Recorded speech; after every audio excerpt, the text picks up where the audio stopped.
जैसा कि आप सभी लोग ये प्रोग्राम देख रहे थे लगभग 2 घंटों से, और ये इस प्रोग्राम को लेकर के अपनी आवाज़ से साफ छोड़ने वाले जो अनाउंसर थे, हम उनसे कुछ बात करें। बहुत अच्छा लगा आप जिस तरह से पूरे इस प्रोग्राम को, पूरे इस परफॉर्म को, पूरे इस प्रदर्शन को अपने यूट्यूब पर लाइव टेलीकास्ट चलाते हुए नज़र आए थे। सबसे पहले आप मुबारकबाद आपको पेश करता हूँ। मैं एंकर आमिर सुहेल करहा, सबका मोस्ट वेलकम है आज इस वलीदपुर भीरा जनपद मऊ के इस खूबसूरत भरे यूपी 54 के खूबसूरत भरे माहौल में। बहुत अच्छा लगा आप लोगों से मिलकर, यहाँ के बच्चे, यहाँ की कमेटी, जिस तरह का जो माहौल दिया, अच्छी शायरियों पर जो आवाज़, जो आशीर्वाद, लोगों की दुआ मिली, उन तमाम लोगों का मैं मोस्ट वेलकम करता हूँ। चलिए एक सवाल आपसे ये पूछना चाहेंगे, जो प्रोग्राम हो रहा था, आप अपनी आवाज़ से, अपनी बातों से, अपने शेरों से इस माहौल की रौनक अपने ऊपर खींच ली हैं, इसका इल्ज़ाम आप पे लगता है, क्या कहेंगे इसके बारे में? शुक्रिया। इल्ज़ाम तो लगता है क्योंकि इसी चीज़ के लिए मैं पूरे हिंदुस्तान में बदनाम हूँ या मशहूर हूँ, मुझे खुद नहीं पता। इसी चीज़ के लिए मैं cricket, volleyball, kabaddi, football, badminton और स्कूल फंक्शन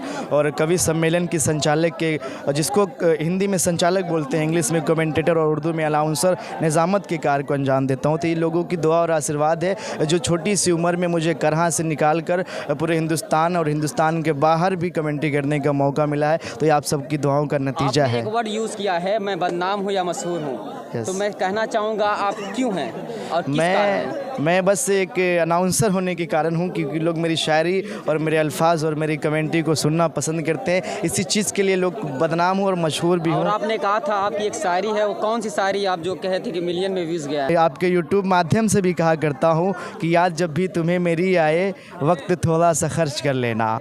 याद जब भी तुम्हें मेरी आए, वक्त थोड़ा सा खर्च कर लेना। तुमको यूट्यूब पर मिलेंगे हमको गूगल पे सर्च कर लेना। अच्छा, बहुत ज़्यादा जो बोलता है, हंसता है, बड़ी बड़ी शायरियाँ करता है, अभी आप ही ने बोला कि वो दिल जला होता है, आपके लिए ये कितना सच और गलत है आपके ऊपर? देखिए, मैंने पहले कहा था, मैंने अब तक 3 मोहब्बत की है। एक अपने माँ बाप से, दूसरी अपने देश से और तीसरी अपनी शिक्षा से, अपनी तालीम से की है। और चौथी कब होगी? चौथी जब होगी, जब मेरी शादी हो जाएगी तो अपनी वाइफ से होगी। अच्छा, वलीदपुरा के आप चलिए, यहाँ के बच्चों, यहाँ से बुजुर्गों से बहुत मोहब्बत मिली, बहुत अच्छा लगा, लोगों की दुआ और आशीर्वाद मिली। उन सबको मैं दिल की गहराइयों से सलाम और उन सब का स्वागत, अभिनंदन बंदन करता हूँ। हमारा एक लास्ट क्वेश्चन है, जिस अंदाज में आप शायरी बोल रहे थे, क्या सुनने वाले उसी अंदाज में आपकी शायरी को पसंद कर रहे थे कि नहीं? जी बिल्कुल, उसी अंदाज में लोगों की तालियां और थालियां दोनों बज रही थी, क्योंकि मैं बार बार कहता हूँ, चाय के लिए प्याली, खाने के लिए थाली, ससुराल के लिए साली और खेल के मैदान की ताली। तो वैसे ही लोग मेरी आवाज़ में आवाज़ मिला के तालियां बजाते हुए और शोभा बनाते हुए इस ग्राउंड की नज़र आ रहे थे। अच्छा, जो खूबियाँ आपके अंदर हैं, क्या आपको नहीं लगता कि आपको शायर होना चाहिए था?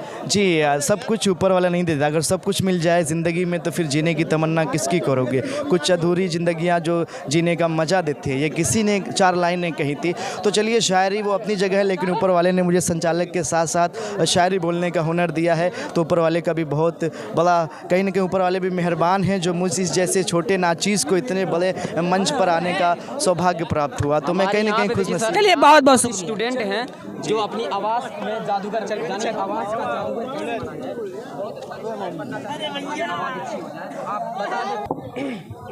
अभी सभी लोग हमारे चैनल पे लगभग 2 घंटे से लाइव इस मैच को देख रहे थे।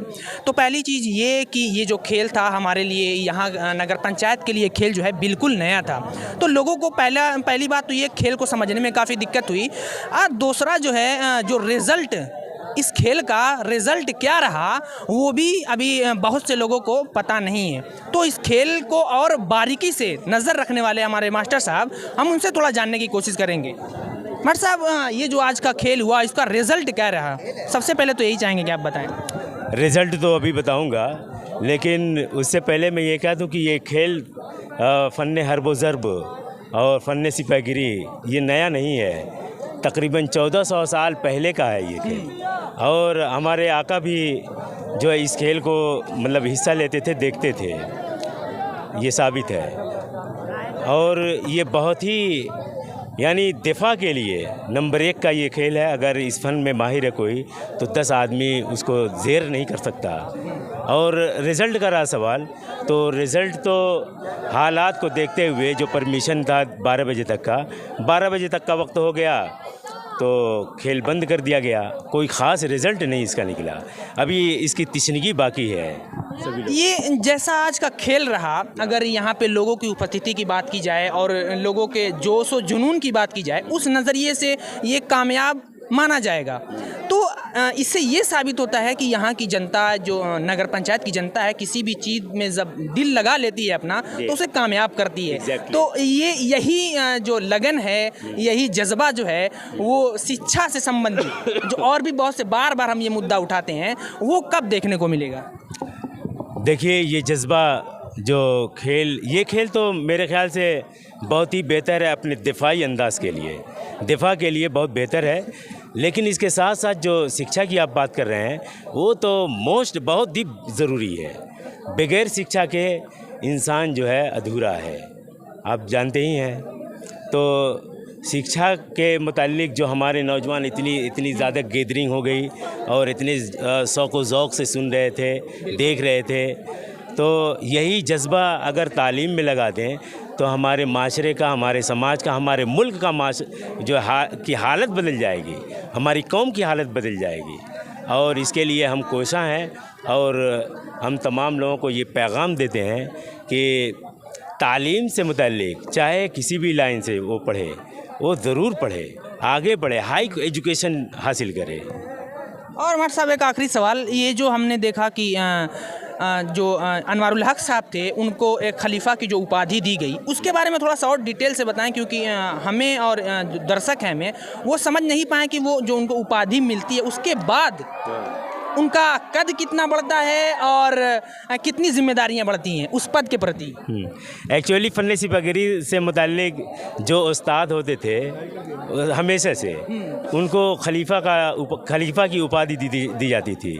और इनको जो है शुरू में तो मजाक में उपाधि दी गई, लेकिन वही मजाक जो है सच्चाई बन गई और आज वो खलीफा हैं। वही आखिरी समझ लीजिए लास्ट जो है उस्ताद बचे हुए। उसके बाद बहुत सारे लोग हैं, सलमान भाई हैं, परवेज़ भाई हैं, और भी बहुत सारे उस्ताद हैं इसमें। दरअसल इस फ़न में जो उस्ताद होता है वही खलीफा होता है, जो बड़ा होता है। तो इसकी भी कोई वैलिडिटी होती है? जैसे कोई नेता होता है 5 साल के लिए, इसकी कितनी वैलिडिटी होती है? इसकी वैलिडिटी नहीं है, अनलिमिटेड है इसकी वैलिडिटी। एक्चुअली ये मौत के बाद ही ख़त्म होती है, मौत के बाद भी जारी रहती है। लोग नाम के साथ पुकारते हैं और इनको भी पुकारेंगे इंशाअल्लाह। तो ये उपाधि जो होती है कभी ख़त्म नहीं होती, वो हमेशा कायम रहती है। जैसे अल्लामा इकबाल की उपाधि, सर सैयद अहमद साहब की उपाधि, तो जो उपाधियां हैं, जो खिताब हैं, वो कभी ख़त्म नहीं होते, तो ये भी ख़त्म नहीं होगा। चलिए मार साहब, बहुत बहुत शुक्रिया आपसे बात करके। पहली बात कि जब हम आपसे बात करते हैं तो हमेशा कुछ ना कुछ सीखते हैं, और बहुत बहुत शुक्रिया आपने हमें समय दिया। बहुत बहुत शुक्रिया आपका भी।